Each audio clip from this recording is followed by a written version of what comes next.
I'm just thinking about free will and determinism, and it seems to me there's a number of different kind of slants on that whole discussion, really, because they're not the same thing. You know, determinism can be discussed without any reference to consciousness, cognition, human beings, minds, any of that kind of stuff. We can talk about determinism and indeterminacy just by talking about systems, or just by talking about time, or just by talking about, you know, the physical laws of the universe, those kind of things. You don't need to make reference, as far as I'm aware, to consciousness, or and particularly to something like free will.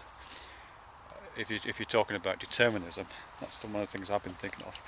And conversely, I think you can talk about will and free will without making any reference to determinism and, you know, the physics, really.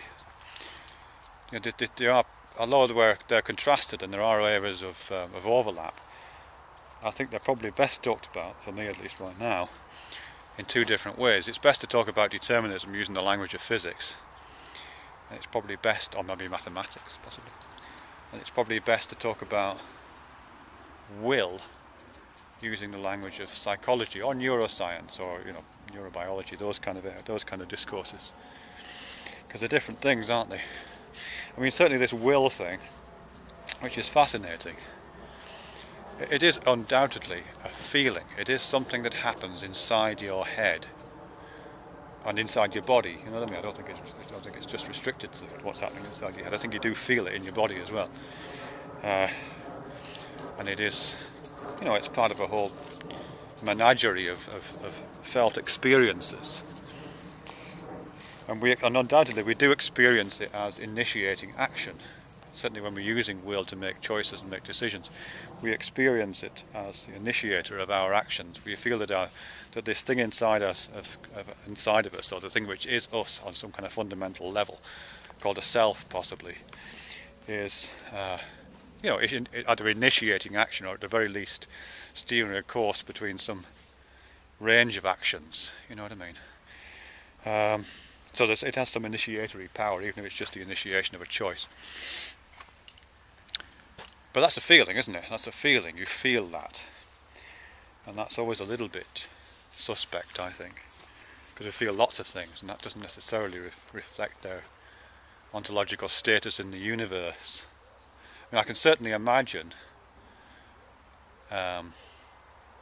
making choices and feeling I'm making choices, and then discovering that those choices, that feeling of making choices is just an effect.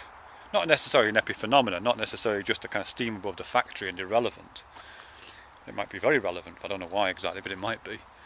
But I can certainly imagine it just being, you know, the feeling of what happens when you, when a certain kind of neuronal firing pattern overlaps with another. Maybe it is just the feeling of two conflicting swarms of neuronal activity just coming together and diverging, you know what I mean? Maybe it's something like that. I can imagine it being a completely felt thing. And I think there's some evidence to suggest that. I mean, certainly, and this is possibly bogus, but certainly people who have been hypnotized, I have heard, feel as if they're making entirely free choices, have all that felt sense of making a free choice that we have, of initiating actions and all those kinds of things. But they're entirely predictable. Experiments in things like blind sight, I think I'm right in saying, you know, when people have got their corpus callosum severed, so they can, you know, the different parts of their brain are activating differently and are not connected, and information isn't being properly exchanged. I mean, in some circumstances, some experiments that have been carried out on those people produce again the same kind of thing, that these people feel they're making what are free choices, but in actual fact they're making choices which are not free at all. They're entirely predictable and entirely kind of determined by circumstances that are just outside of their cognition, because half of their brain isn't talking to the other half. They don't have all the facts in which demonstrate the determinacy of their actions, so they feel as if they are, as I say, making these choices using their will.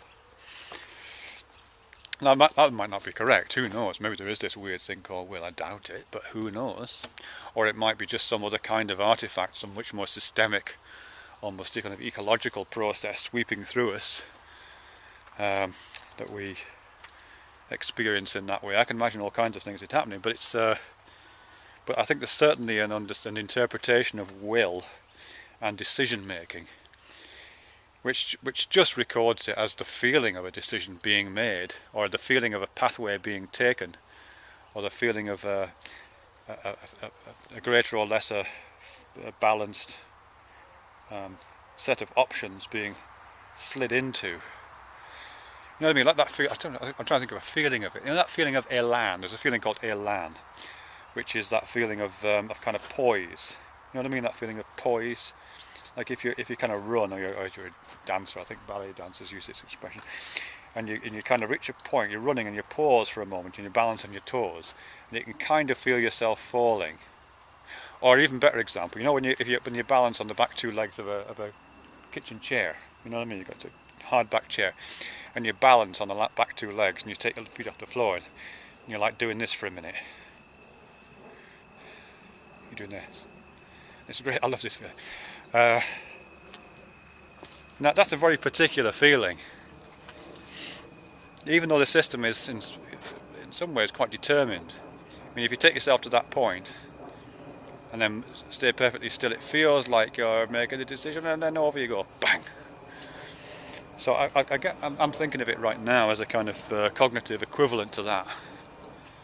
It's a kind of feeling of being in a situation in which the world around you, including the history of the world that you're bringing with you in terms of the kind of momentum of your actions up to that point, in which all that has reached a kind of watershed where it could go either way, where it could almost go either way. It's a relatively finely balanced moment. The activation patterns in your brain are more complex than usual, perhaps more perhaps the weightings of the neuronal connections are much more finely balanced, and then it tips in favour of, it's always going to be going to tip in this particular direction anyway, but it slows, that moment of élan is reached, it tips over the other side, and that feeling is the feeling of, I did that.